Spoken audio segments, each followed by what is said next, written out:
Assalamualaikum warahmatullahi wabarakatuh. Ashama harka fuuna kam jirtu daawwattoota YouTube kootii nagaan koo qilleensa irraa bakka jirtanutti naa ga'u jecha. Egaa kun YouTube keessan odeeffannoo adda addaa irraa argattanidha. Please subscribe, like, share gochuu hin dagatina. Sirriitti viidiyoo dhaggeeffadhaa isin fayyada jechuudha.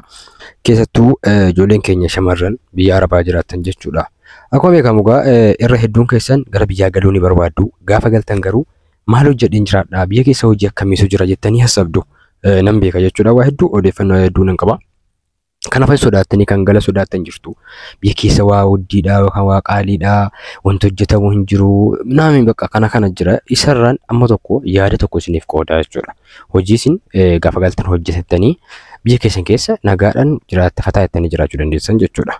Irra hedduun keessan osoo birrii qabdanuufaa hojii waan hojjettan wallaaltanii yeroo urtuu asii fachi jettan yeroo keessan gubdanii birrii isin hirkaa dhumti. Kun wama jirudha. Nama hedduuti jechuudha.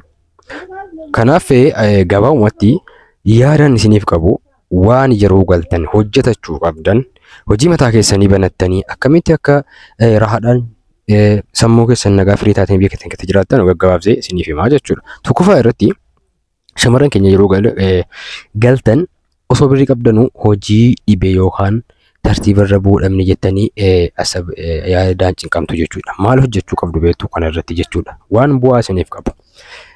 Amma yeroo ammaa kana akkuma beekamu biyya keenyatti wanti irra hedduun gabii galchuu jechuudha. Mana nyaataa waan akkasiiti. Mana nyaataa kana kontiraataa yoo biddeen tolchitanii dhiyeessitan ofii tolchuu dhiistanii sararaas nyaata qaxartanii jechuudha. Biddeen tolchitanii yoo gurgurtan jechuudha. Hedduu takka bu'aa qaba. Wallaahi dhugaa isiniin jedha. Hojii hin tuffatina. Rakkoo nama keenyaa inni guddaan hojii tuffachuudha.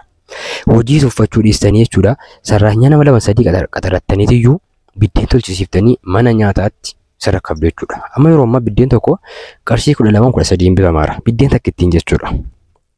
Isinii galee sararaas qaxartanii yoo biddeen kana mana nyaataatti walii galtanii mana nyaataatti dhiyeessitan hedduu tokko bu'aa isiniif qaba. Kun isa tokkodha jechuudha. Hojii malee taa'urraa jechuudha. Sammuu keessan firii jiraattu. Inni lammaffaan ammoo osoo danda'amnaan haqimii qabaattanii jechuudha. Mana nyaataa dhuunfaa keessanii tokko banattanii innis hedduu takka bu'aa qaba. Yeroo ammaa akkuma beektanuu irra hedduun magaalaa namni isaa bakkeedha nyaata. Maaliif dargaggoonni kun waan laaxxoonni kun jechuudha warri malee bultii hin qabne irra hedduun harkan guyyaa nama nyaataatti nyaatu jechuudha. Mana nyaataa bareedduu nama lamaan fayyoo walitti bantan jechuudha. Tokko yoo illee dadhabdan haga birrii 100 fi yookiin 150 walitti yoo buuftan jechuudha. Mana nyaataa bareedaa isaa banuu dandeessu jechuudha. Manni nyaataa keessan cidaatii qabaatee qulqullina qabaatee nyaata gaarii dhiyeessinaan ammoo dambanyaa hedduu baafataa deemtu namni hedduun waan gaarii arge dhufaa jechuudha. Isiniif galee kanaaf iyyuu hojii maal hojjedha jettanii sammuu keessan dhiphistanii akkasumas immoo biyya galuu hin jibbina. Isinii galee amma namni maal isiniin jedha beektu nuura guddinatti Itoophiyaa keessa baay'eedha akka malee jira nama yaaddessa wanti hojjetan hin jiru isiniin jedha. Garuu ati birrii qabaattee jennaan hojii sammuu kan qabansiiftee jennaan hojii magaa tokko hojjetattee jiraachuu sirriitti dandeessa. Na amani. Oduu namaa hundaan dhaga'ina. Namni keenya seera tokko baafnaan akka isin galtan hin barbaadu keessattuu shamarran achumatti isin achi teessanii isin elmachuu barbaada malee dhiifama naaf godhaa malee nagaan isin jira hundas ta'uu baatu achi teessanii isin elmachuu barbaada achi teessanii akkas yeroo hunda qarshii itti ergitan barbaada kuwwama jirudha dhugaan isin hin jira.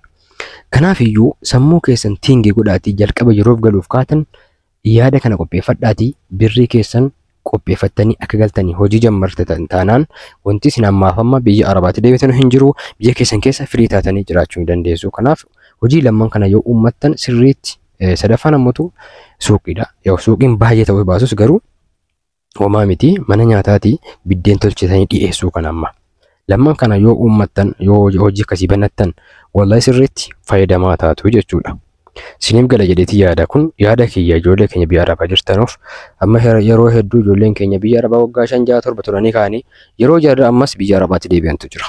Galanii haalli mijaa'uu fi dhabee injira gamaatiin tokko qarshii jalaa balleessee kana baay'eetu jira. Akkasii kabajamtoota daawwattoota kiyya isinitti hin dheeressu. Kanaaf iyyuu yaada kiyya kana fudhattanii akka itti fayyadamtan abdiin qaba. Gabaabumatti wanta isin jechuu barbaade sammuu keessan dhiphisuu dhiistanii jireenya biyyaa sodaachuu dhiistanii sammuu keessan amansiiftanii jennaan hojii bareedaa isaa banattanii biyya keessan keessa nagaadhaan jiraachuu ni dandeessu jechuudha. Hojii bu'aa qabudha. Hojiin isinitti milamman kun baay'ee hojii bu'aa qabudha jechuudha. Kanatti aansee sagantaa itti aanutti immoo ammas waan isin fayyadan kan isiniif dhiyeessu ta'a jechuudha. Viidiyoolee hedduu hojjedheetiin jira seenaatti daawwadhaa.